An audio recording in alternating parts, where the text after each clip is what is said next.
imaš zimske otvorke? Da. Pa ne bi ovo mogli požarati.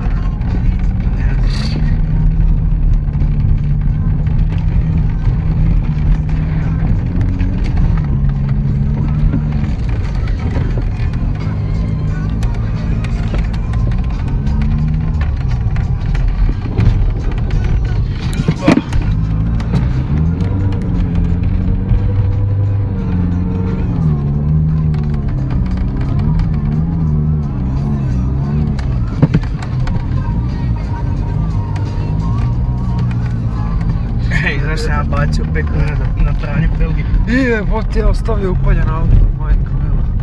Evo sad će doći, ne mislim ja tu. Isus, sad sam se sjetio. Ostavio si upaljen auto. Pa budala.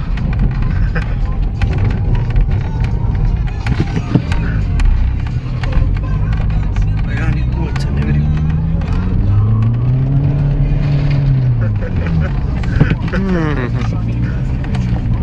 Dobre, tamo je. A ne žive duše svijeta. Da ti ja KS-om ti ne bi gledao. Ne, to su pelaši. Jesi oni bili?